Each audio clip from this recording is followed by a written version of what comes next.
Саламатсыңарбы окуучулар? Адабий окуу сабагыбыз башталды.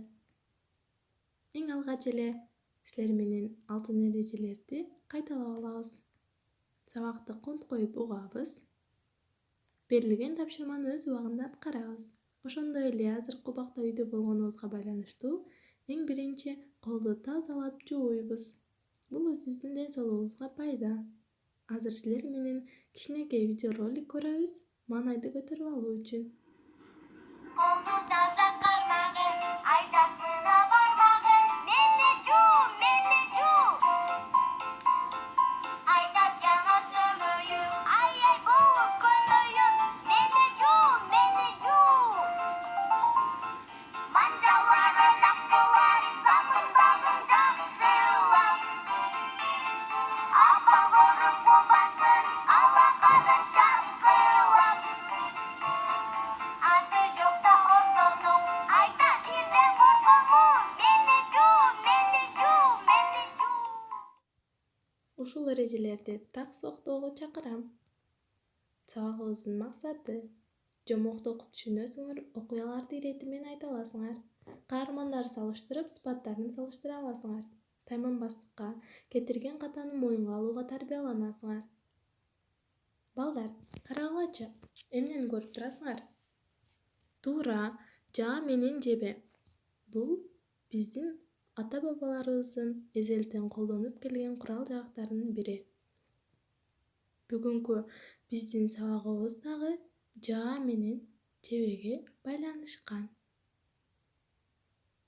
Андай эмесе, сабакты баштайбыз.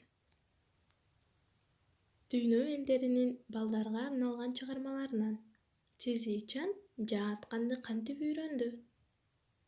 Кытай эл жомогу. Текстти угабыз. Мындан 2000 жыл илгери Кытайда көз катар мерген, белгилүү жаа тарткыч Фэй Вэй жашаган экен. Аңчылык кылып жааны таамай тарткан адам болуптур. Анын көз катар мерген жаа тарткычтыгын эл гана эмес, ат үгүл канаттуулар менен жырткычтар да жакшы билишкен. Капыстан кандайдыр бир канаттуу ободон көз кобуруна калса, жебени тартаары менен топ этип анын бутуна келип түшө турган. Аны кайсы бир жырткыч көрүп калса, анда ал коркконуна чыдабай жаткан жерине бөгөнүп калчу дейишет. Ошентип Фэй Вэйдин даңкы Кытай өлкөсүнүн алыска айыл кыштактарына да тарайт. Анын кабарын уккан Цзичан аттуу бала көз катар жаа тарткыч болуун эңсейт да жол азыгын камдап алыска жол тартат. Фэй Вэйге жетүү үчүн ал 10 күндөн ашуун жол жүрөт. Жеткен соң ал жаа тартууга үйрөтүүсүн суранат. Суроосун угуп, ал өспүрүмдү башынан аягына чейин аябай көңүл буруп карайт да анын тез көз ирмеминен байкап: "Жок, мен сени шакирттикке ала албайм. Кайра үйүңө жөнө да көз ирмемиңди токтотууга машыккан соң гана мага келесиң" дейт.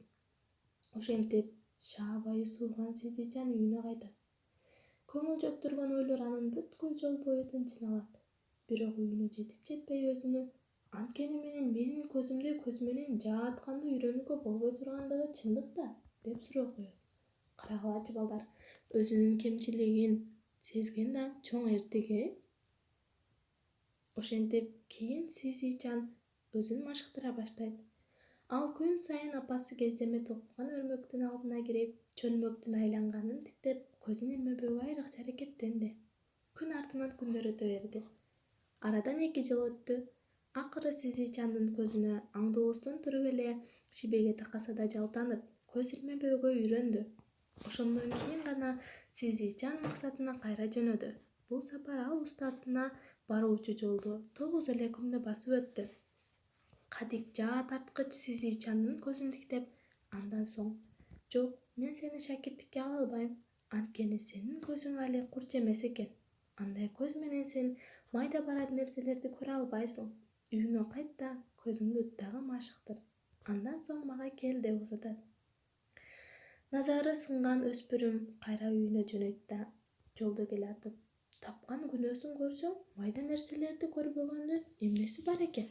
деп ой жүгүртөт да өз айылына кире бергенде ал: "Чынында эле, ар кандай майда нерселерди көрбөй туруп, канткенде көз катар мерген болосуң. деп өзүнө суроо коет. Ошентип кайрадан көзүн машыктыра баштайт. Бул максатта ал бир бүргө кармап, анын бутун кыл менен байлайт да терезеге жакын илип коет. Карагылачы, бүргө кандай кичинекей, аны карап турууга көзү ооруп калат. Мергенчилердин болсо кичинекей нерсеге карап өздөрүнүн көздөрүн машыктырышат экен. Ошол бүргөнү керели кечке тиктеп күн өткөрөт. А дегенде бүргө айласыз кичине көрүнөт. Бирок бара-бара анын көлөмү чоңое баштагансыйт. Ошентип ал бүргө алгач буурчактын данындай, андан соң тооктун, анан каздын жумурткасындай болуп көрүнө баштайт.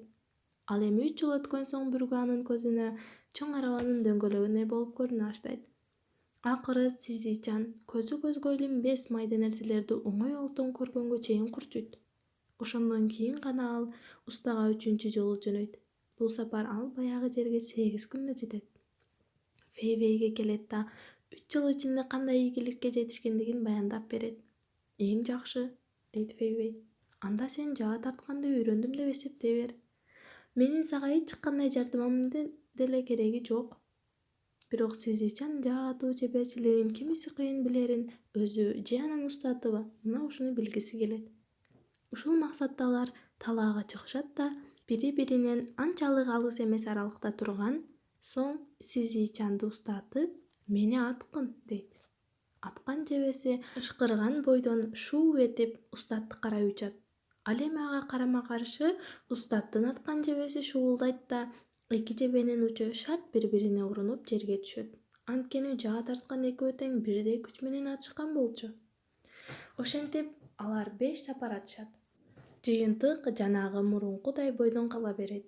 Акыры устаттын жебеси түгөнгөн соң ал шамдагайлык менен бир ботак сындырып ала коет да Сизичандын аткан жебесин ошону менен тосот. Устаттын бул шамдагайлыгын көргөн Сизичан жаасын таштай коюп устатка ийиле.